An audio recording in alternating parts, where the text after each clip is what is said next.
Welcome to this masterclass series on anticipatory, cyber, and digital diplomacy for African diplomats. Brought to you by the Ministry of Foreign Affairs, Nigeria. Today's distinguished speaker, Nikolas Ott, Silla, Director, European Government Affairs, EGA, Microsoft. Together, we explore the future of diplomacy, powered by Consultancy Support Services, CS2, Limited.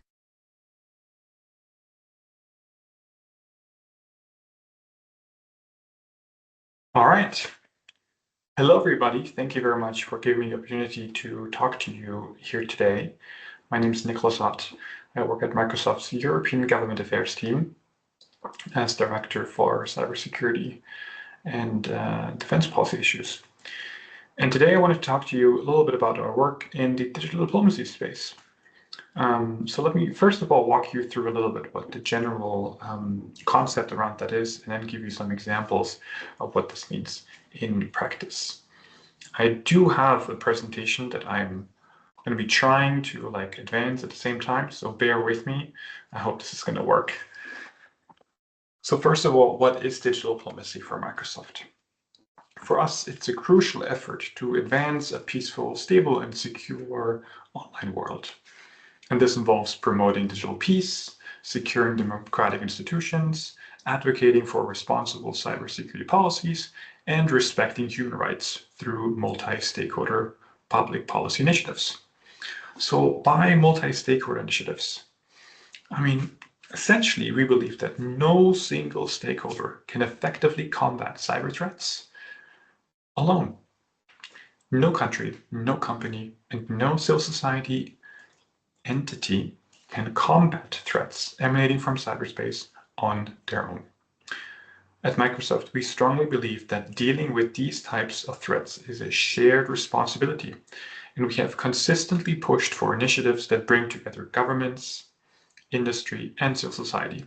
Only through such multi-stakeholder digital diplomacy, we hope to effectively tackle threats emanating from cyberspace. Not least because the key threats that we are concerned in this space are nation-state threats. Bringing a diversity of stakeholders is always good for finding better solutions. And we are making sure that all these different interests are reflected in the variety of the involved and impacted actors. In cyberspace, however, this is even more important due to the variety of involved actors that shape our online world. Industry provides the backbone of digital infrastructure, but other actors, such as governments, international organizations, civil society, and academia, are equally key to considering and addressing global challenges, especially when it comes to cybersecurity-related issues around clarifying international norms, among other things. And this is why as Microsoft, we actively foster such multi-stakeholder collaboration and play an active part in international negotiations on cyberspace, amongst others. I will provide you with a range of examples of how we do this in the next couple of minutes. And for your own purposes as inspiring or current or even senior diplomats, thinking about digital diplomacy as a set of questions to address collectively across a variety of actors rather than only on a state level will allow you to better understand the challenges and solutions proposed by different actor types that are key to securing cyberspace. Now, a quick overview of our agenda today. In this presentation, I will give you some insights into how Microsoft navigates digital diplomacy as an industry actor in this multi-stakeholder ecosystem. First, I will provide you with our work on monitoring the global cyber and information threat landscape. Second, I will share a bit more about how we play an active role in positively shaping the international framework of norms through the example of cybercrime. And finally, I want you to give an idea of what Microsoft does to foster awareness and capacity building. Now, let's see, can I advance the slides? Yes, it works. Wonderful. This is great. All right. Microsoft is in a unique position to view and comment on the state of cybersecurity with 50 years of experience as a leading technology company really operating globally.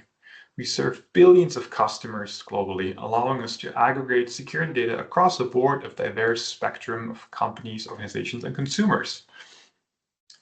And here on this slide, you see a snapshot of some of these observations, our annual digital defense report, but also a few examples of some recent blog posts that we publish on a regular basis.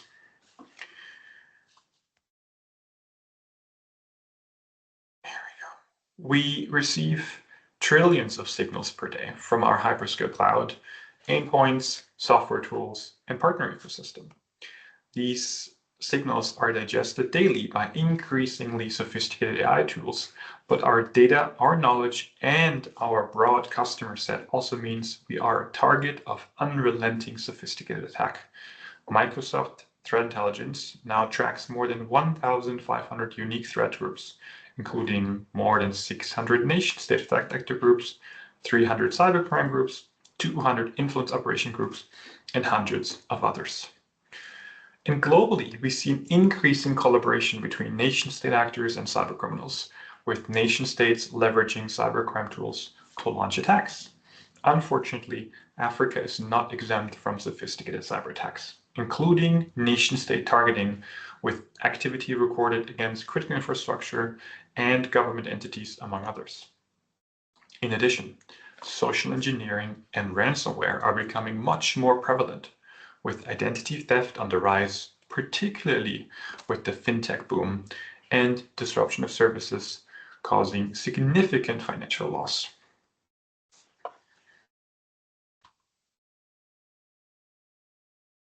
And here is just a brief overview of some of the really significant implications and insights that we have and provide to our customers.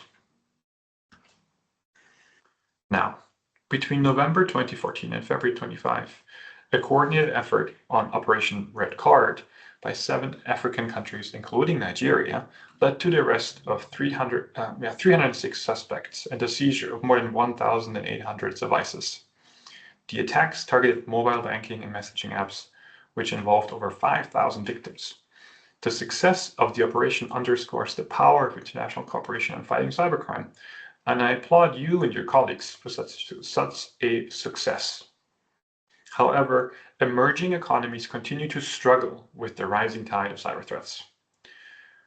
Therefore, as a founding member of the Global Forum on Cyber Expertise, Microsoft partnered with like-minded governments to tackle this risk through the first global conference on cyber capacity building in Ghana in November 2023.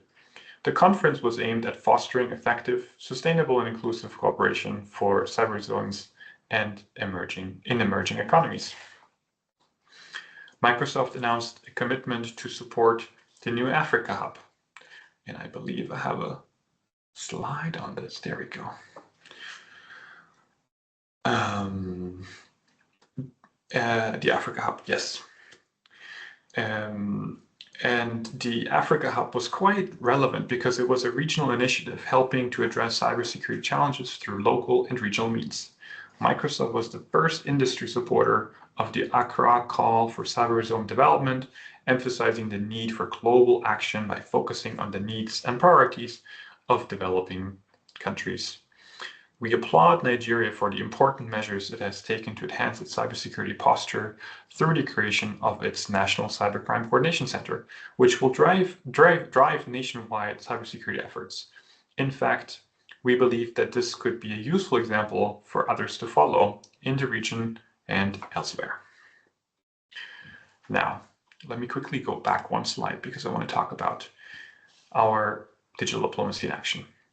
Because beyond monitoring what is happening in cyberspace, Microsoft is also active amongst governments and other stakeholders to shape the international norms and rules applicable to cyberspace. But why do they matter to us in the first place? As one of the key digital infrastructure providers worldwide and the biggest cybersecurity provider worldwide, an effective environment of international norms and rules provides us with higher legal certainty and a more standardized set of rules for our operations. One key forum where we are active is the United Nations. Microsoft is engaged across cybersecurity issues at the United Nations, including at the Open-Ended Working Group for cybersecurity discussions, where we advocate for states to form positions on the applicability of international law in cyberspace, encourage states to implement existing norms of responsible state behavior, and add new norms to keep up with the rapidly evolving technology, all with the goal of ensuring a stable and peaceful cyber environment. We also participated in the multi-year process to negotiate a new UN cybercrime treaty, for which Nigeria was amongst the negotiating leaders with a specific focus on cyber fraud. Industry participation was crucial in this process, as many of the provisions had direct impact on service providers.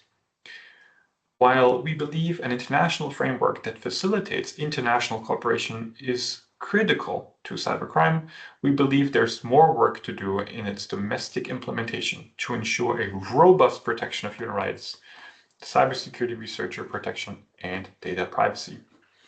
It has been our experience that international treaties and domestic legislation in the cyberspace can create legal and jurisdictional conflicts, complicating international cooperation rather than facilitating it. Additionally, the Convention poses many risks to human rights and lacks sometimes meaningful procedural safeguards.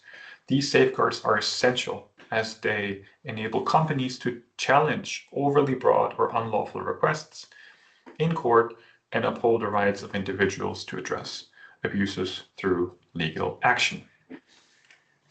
Now, let me turn back to awareness raising and capacity building. In the past years, there's been a lot of focus on capacity building in cybersecurity, which is an ongoing and relevant effort to make sure public and private sector actors alike are able to secure data in cyberspace.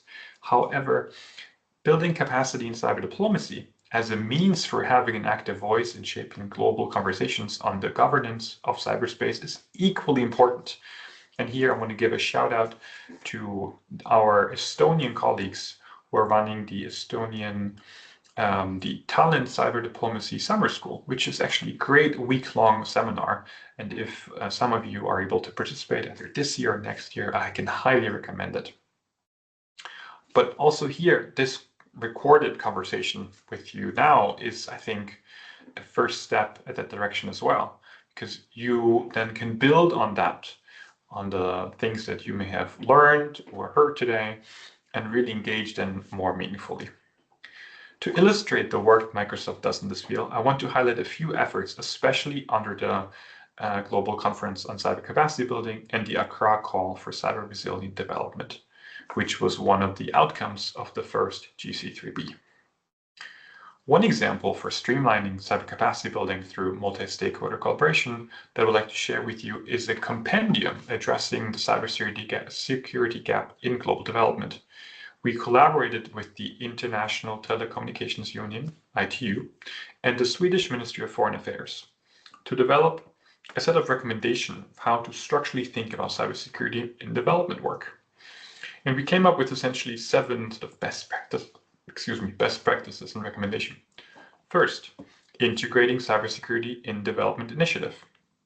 We really believe that cybersecurity should be a fundamental and a seamlessly integrated aspect of all development projects. Second, enhancing cross-sectoral collaboration. Encouraging diverse sectors to collaborate more effectively in cybersecurity initiatives to bolster cyber resilience is really key. Third, creating human capacity. Focusing on education and training to build a pool of skilled cybersecurity professionals through targeted capacity building efforts is really essential and super important for any of these activities. Moreover, we need to enhance the supply chain security, and that is point number 4, because by recognizing the importance of security supply chains against cyber threats, and by building in redundancies at multiple levels, we're really strengthening the ecosystem. 5, bridging the gap between cyber resiliency and human rights, because we need to ensure that cyber resilience efforts are aligned with human rights principles. Number 6, bridging policy gaps and fostering interoperability. really by advocating for harmonized cyber resilience policies and standards, we're really supporting that effort quite meaningfully. And 7, building trust. Establishing trust among development stakeholders is really essential for effective cybersecurity measures. It is efforts like these that help our communities better focus on efforts and drive the implementation. Now, let me talk about the Accra call. The Accra call for cyber resilient development is one of the results that came out of the 2023 GC3B, and it's an international action framework that allows governments and other organizations to voluntarily promote, pursue, and coordinate efforts on elevating cyber resilience across the international and national development agenda. As part of the Accra call, Microsoft just made an announcement on the Advancing Regional Cybersecurity Initiative, or ARC initiative. This happened, well, I'm recording this right before the GC3B 2025. You will probably listen to this after the GC3B 2025. So I'm essentially recording this just before we're making this announcement. But the idea is essentially that this initiative is designed to strengthen regional cybersecurity preparedness, resilience, and coordination. And for that, we've partnered with the Kenyan National Computer and Cybercrime Coordination Committee to advance this effort. The ARC initiative and our partnership with the NC4 will bolster incident response and recovery efforts through a strong emphasis on collaboration and shared expertise.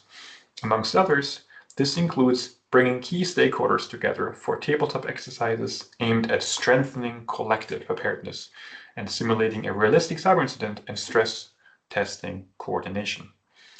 While this current announcement focuses on Kenya, we aim to not only uplift Kenya's capabilities, but also pave the way for a regional network of excellence and cooperation, something that we hope will ultimately benefit the cybersecurity of the continent across really broadly. So, in conclusion,